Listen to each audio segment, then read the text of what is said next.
दोस्तों, गीता संसार में सबसे पवित्र और समृद्ध पुस्तक है। इसमें कही गई एक एक बात पत्थर के लकीर के समान है। इसीलिए गीता को भारत में ही नहीं बल्कि विश्व में भी महान पुस्तक माना जाता है। ज्ञान का भंडार कहे जाने वाली इस पुस्तक को पढ़ने से मन को शांति मिलती है और अन्याय के खिलाफ लड़ने की शिक्षा मिलती है। गीता में कहे गए शब्द मोती के समान हैं। इसलिए दोस्तों, जीवन की वास्तविकता को समझने के लिए आज आप इस वीडियो को सुनेंगे ताकि आप भी जीवन को गीता के अनुसार समझ सकें और जीवन का आनंद ले सकें। गीता में कहा गया है कि जो इंसान किसी की कमी को पूरा करता है वह सही अर्थों में महान होता है। गीता के अनुसार जिंदगी में हम कितने सही हैं और कितने गलत हैं यह केवल दो लोग जानते हैं, एक परमात्मा और दूसरी हमारी अंतरात्मा। किसी का अच्छा ना कर सको तो बुरा भी मत करना, क्योंकि दुनिया कमज़ोर है लेकिन दुनिया बनाने वाला नहीं। सच्चा धर्म यह है कि जिन बातों को इंसान अपने लिए अच्छा नहीं समझता उन्हें दूसरों के लिए भी प्रयोग ना करे। मन की शांति से बढ़कर इस संसार में कोई संपत्ति नहीं है।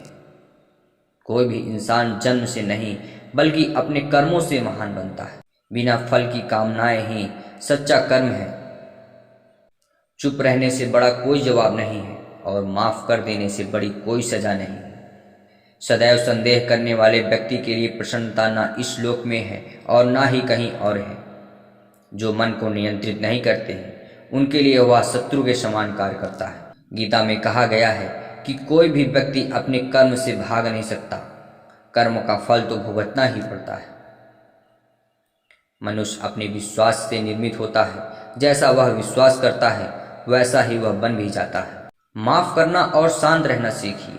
ऐसी ताकत बन जाओगी कि पहाड़ भी आपका रास्ता नहीं रोक पाएंगे। इतिहास कहता है कि कल सुख था, विज्ञान कहता है कि कल सुख होगा, लेकिन धर्म कहता है अगर मन सच्चा और दिल अच्छा हो तो हर रोज़ सुख होगा। ज़्यादा खुश होने पर और ज़्यादा दुखी होने पर निर्णय नहीं लेना चाहिए, क्योंकि यह दोनों परिस्थितियां आपको सही निर्णय नहीं लेने देंगी।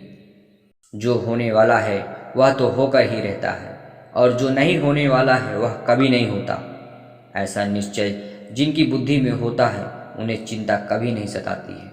जिस मनुष्य के पास सब्र की ताकत है उस मनुष्य की ताकत का कोई मुकाबला नहीं कर सकता। इंसान हमेशा अपने भाग्य को कोसता है, यह जानते हुए भी कि भाग्य से भी ऊंचा उसका कर्म है जो उसके स्वयं के हाथों में है। ना तो यह शरीर तुम्हारा है और ना ही तुम इस शरीर के मालिक हो। यह शरीर 5 तत्वों से बना है, आग, जल, वायु, पृथ्वी और आकाश, और एक दिन यह शरीर इन्हीं 5 तत्वों में विलीन हो जाएगा।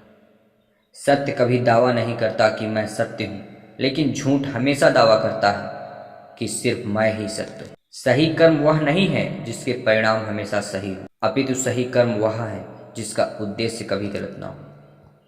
जन्म लेने वाले के लिए मृत्यु उतनी ही निश्चित है जितना कि मृत होने वाले के लिए जन्म लेना। इसलिए जो अपरिहार्य है उस पर शोक मत करो। धरती पर जिस प्रकार मौसम में बदलाव आता जाता है उसी प्रकार जीवन में भी सुख दुख आता जाता रहता है। हे अर्जुन, तुम्हारा क्या गया जो तुम रोते हो? तुम क्या लाए थे जो तुमने खो दिया? तुमने क्या पैदा किया था जो नष्ट हो गया? तुमने जो लिया यहीं से लिया, जो दिया यहीं पर दिया, और जो आज तुम्हारा है वह कल किसी और का होगा, क्योंकि परिवर्तन ही संसार का नियम है। केवल व्यक्ति का मन ही किसी का मित्र और शत्रु होता है। परिवर्तन ही संसार का नियम है। एक पल में हम करोड़ों के मालिक हो जाते हैं और दूसरे पल में ही हमें लगता है कि हमारे पास कुछ भी नहीं है। मानव कल्याण ही भगवत गीता का प्रमुख उद्देश्य है। इसलिए मनुष्य को अपने कर्तव्यों का पालन करते समय मानव कल्याण को प्राथमिकता देना चाहिए। अगर आपको गीता का यह उपदेश पसंद आए तो वीडियो को लाइक कीजिए, चैनल को सब्सक्राइब कीजिए और बेल आइकन प्रेस करना मत भूलिए।